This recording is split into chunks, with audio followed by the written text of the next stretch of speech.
Today, I'm sharing something really special.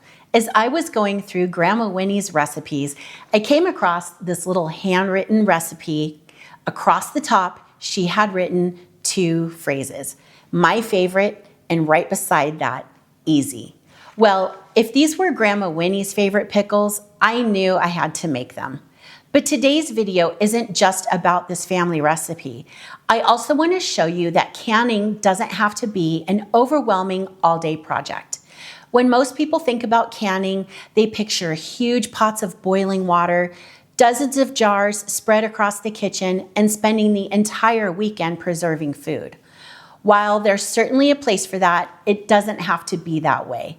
In fact, I canned 3 jars of these one evening while I was cleaning up after dinner. If you can boil noodles for spaghetti, you can absolutely make a few jars of homemade pickles. So today, I'll show you Grandma Winnie's favorite crystal pickle chips, and along the way, I'll teach you how easy small batch steam canning can be. Welcome back to Nancy's Homestyle Kitchen, where I share how to cook real food with simple ingredients and no pressure to be perfect. Before we get started, I do want to mention one important thing. Whenever you're preserving food, it's important to follow current USDA home canning recommendations and the instructions that came with your canner. I'm using my Fruit Saver Steam Canner, which is designed for processing high-acid foods like pickles, jams, preserves, salsa, and relishes.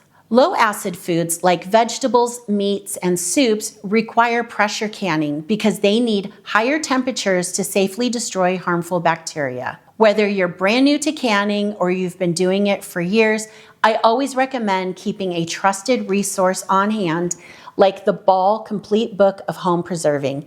It's an excellent reference for tested recipes, processing times, altitude adjustments, and safe home canning practices. I have washed and trimmed the ends off of these cucumbers. Her recipe calls for 4 large cucumbers. Now, I don't know what she considered large. A lot of those old school recipes aren't really that detailed, so I'm just assuming that 6 of these size would be kind of equivalent to large, because her recipe also calls for 5 white onions, and for me, I think that's a little more onion. I mean, I want pickles, which to me are cucumbers. So I'm doing 2 white onions and 6 of these like pickling size cucumbers. And I'm just running them through the microplane. It says to cut them 1/4 inch. I don't think this is quite 1/4 inch, but it sure makes quick work of slicing these cucumbers. And I've used it before and they turn out just fine. But if you don't have a mandolin, just go ahead and slice them with your knife. So here we have all of our cucumbers. The next step in the process is to cut our green pepper. And I want to use as much of it as I can. The green pepper is really hard to run through the microplane, so I am just going to cut this by hand. But you want to take out the seeds, and I kind of take out this middle, I don't know, I call it a membrane, or the spines, I don't know what the technical term is. But just get the seeds and this white part out, and then I'm just going to cut it into thin strips with my knife. So once you have all the seeds out, just go ahead and slice it up into thin strips with your knife. And then I don't want them that long, so I'm just gonna cut them in half and add them all into the bowl. And that is a pretty big slice there. Okay, we have 1 clove of garlic. Just give it a light smash and peel it. We're going to add that to the bowl. This is only going to impart its flavor into the pickles while it is sitting in this salt brine here. So just really smash it up and throw that in there because we're going to have to fish that out after this like salt brining step is done. So make it big enough that you can pull it out.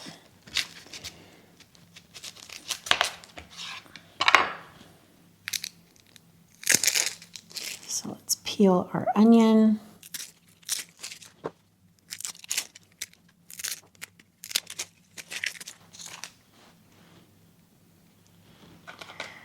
And let's go ahead and slice this up into the bowl as well.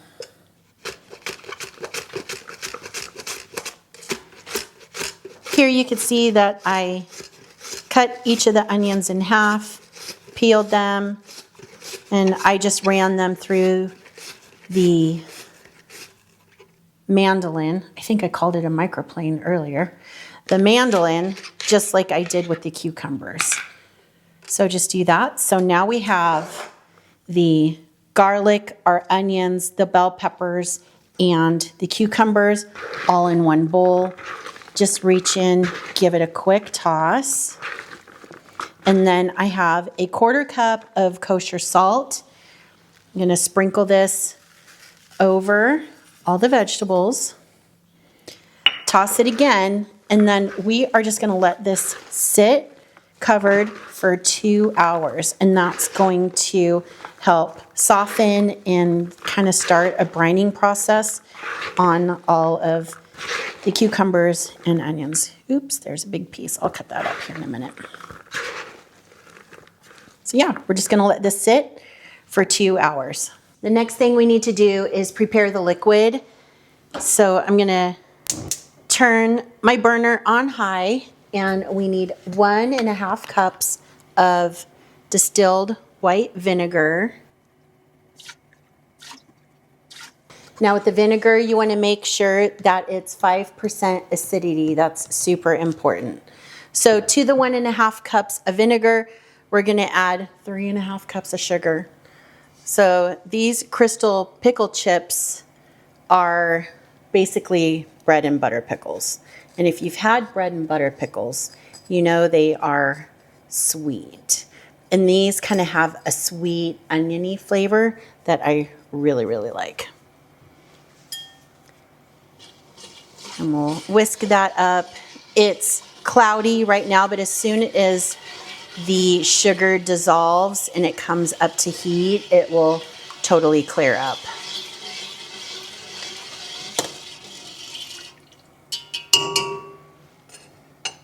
And to that, we're going to add 1 tablespoon of mustard seeds.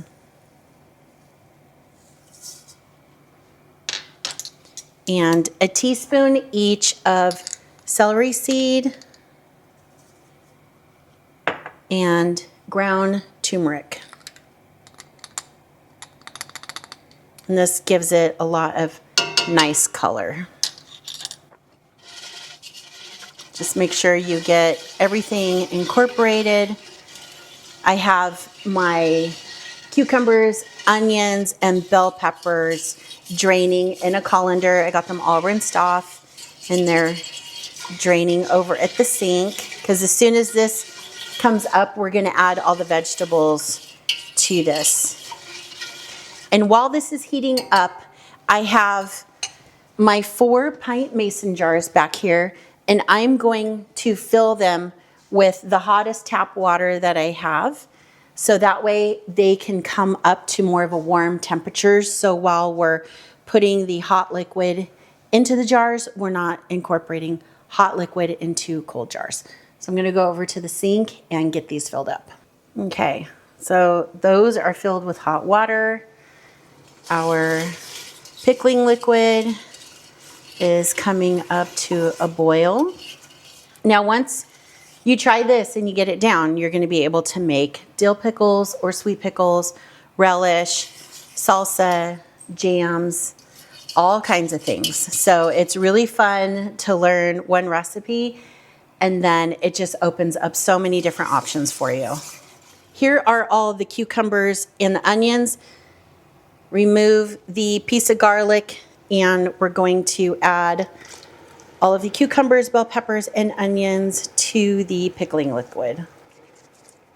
And then get this all mixed in here.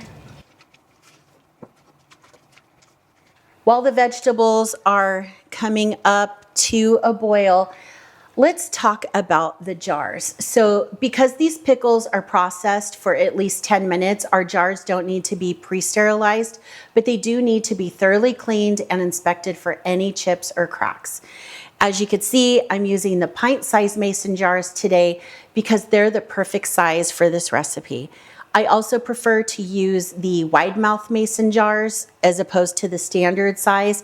I think they're just easier to pack, easier to clean, and it's just my preference. I am going to cover this work area with some foil simply because the turmeric in the pickling liquid is an orange yellow, and it does have a tendency to stain any fabric and stuff that it gets in touch with.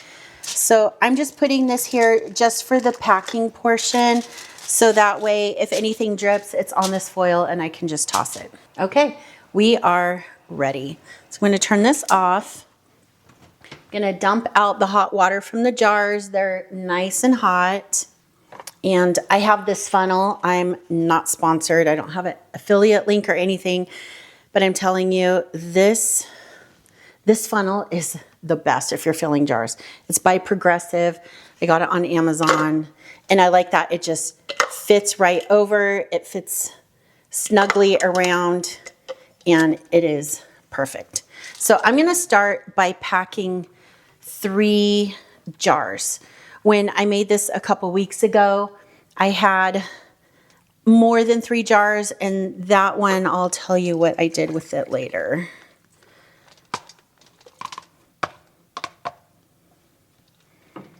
But you just want to get some of the brine and some of the pickles and get them into your jars.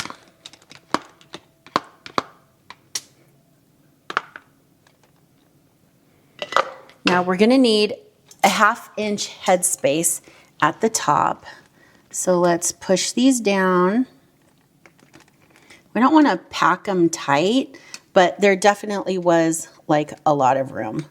So we'll go over the headspace here in just a second. Let me get the rest of these filled up.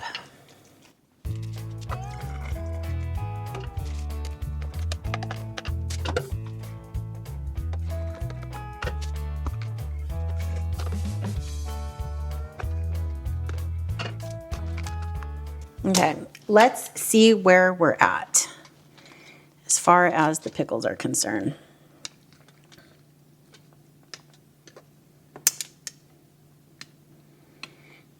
So the 1/2 inch headspace is written on this thing really small.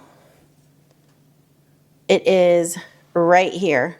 So to measure headspace, you put it at the level where it says the 1/2 inch, and then what you want is your brine to come up to this point here in your jar. So as you can see, we have some room. So now that I feel like it's pretty packed with the pickle chips, I don't really want to put more pickle chips in there. So I'm going to fill it up to that level with the brine.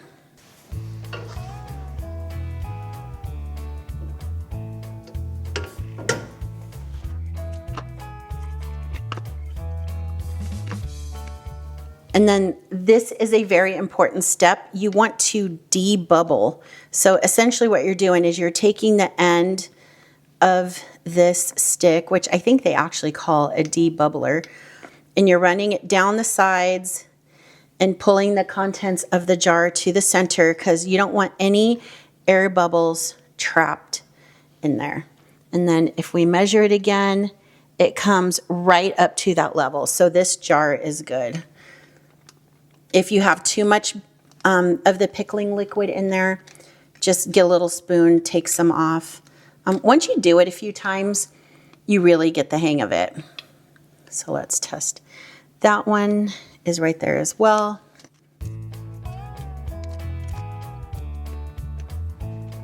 This one could use a tiny bit more brine. I keep calling it brine. I don't know if it's brine or pickling liquid, but you get the idea. Okay, those 3 jars are done. So let's see if we have enough to do a 4th jar. This is really hot.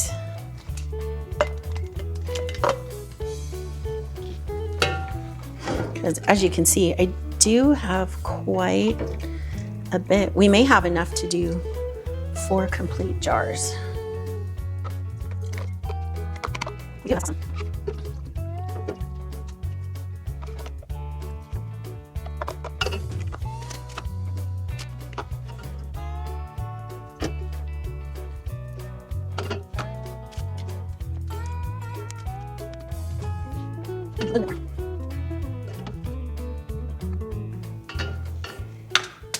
Okay, now anything left in your pot, just put into a jar, let it cool, and put it in your refrigerator.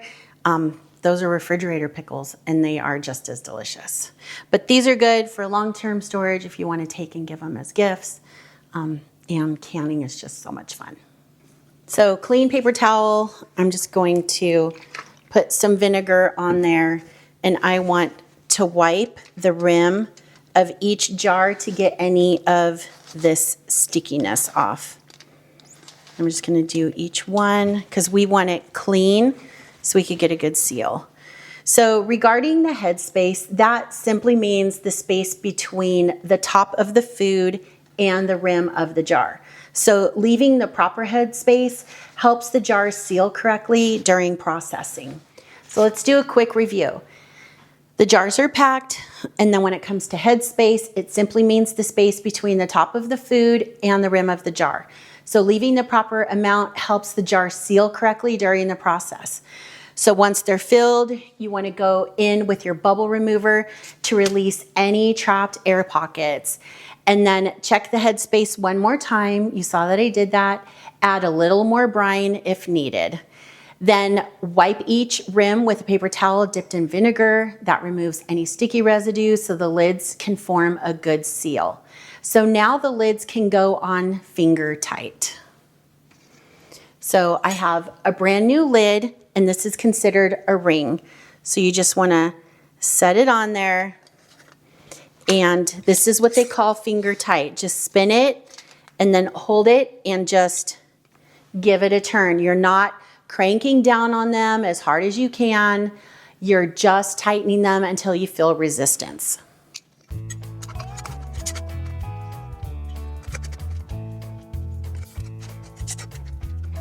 Okay, these are all finger tight. I'm gonna clean up real quick and then we'll start the steam canning process. This is one of my favorite kitchen tools. For years, many home canners use traditional boiling water bath canners, and it's still a great option. Personally, for small batches like this, I prefer using a steam canner because it's lightweight, it comes up to temperature much faster, uses a lot less water, doesn't heat up the kitchen nearly as much, and it's incredibly easy to use. So this canner holds up to 8 pint jars or 7 quart jars, which is perfect for the amount I usually preserve. I've already added water to the base. It's about 2.5 quarts. And as you can see, the water comes just up to this base plate. I also like to add a splash of vinegar to help prevent mineral spots from forming on the jars. The water should just come right up to the top of the rack. So now I'll place my prepared jars onto the rack. And I want to leave space between them.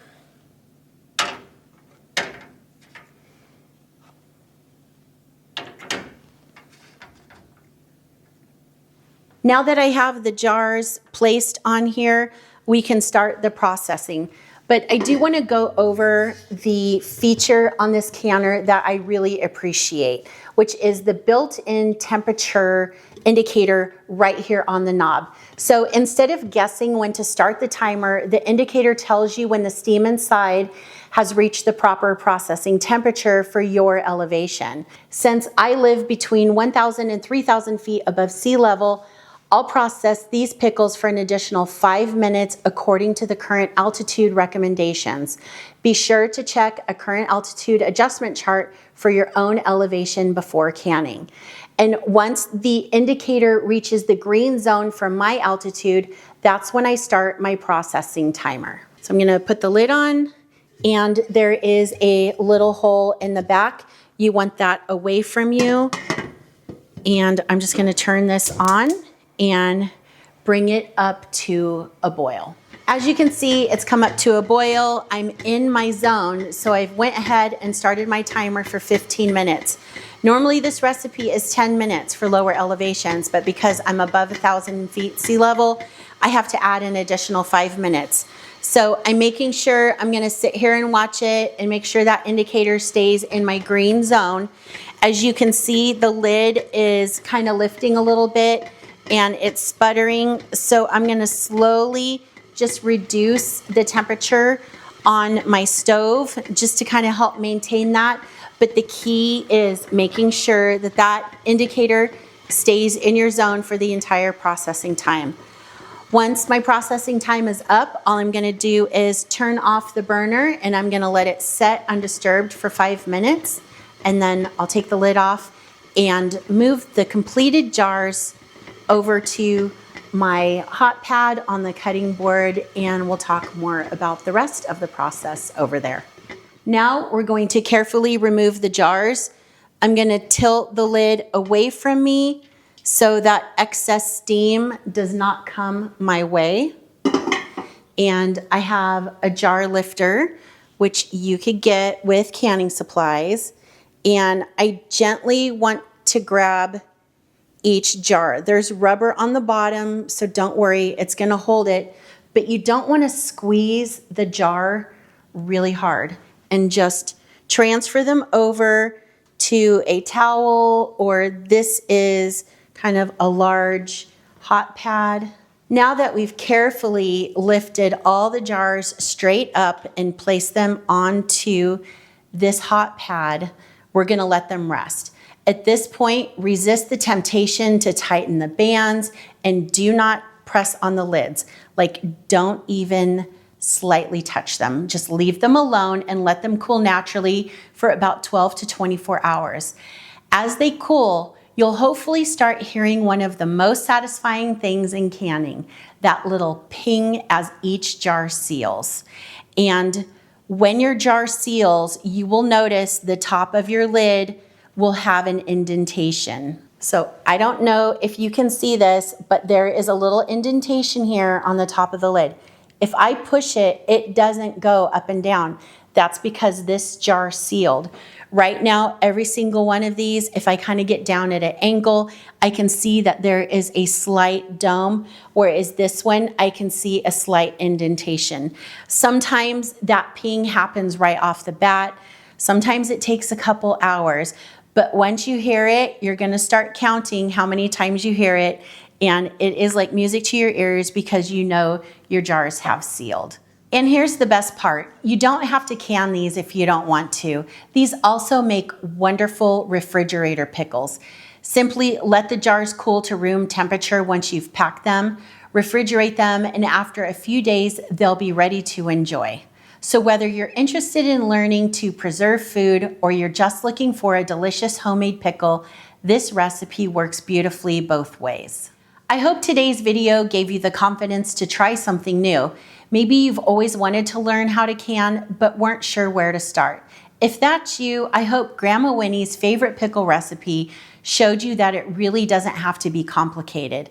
Sometimes learning one simple skill opens the door to so many others.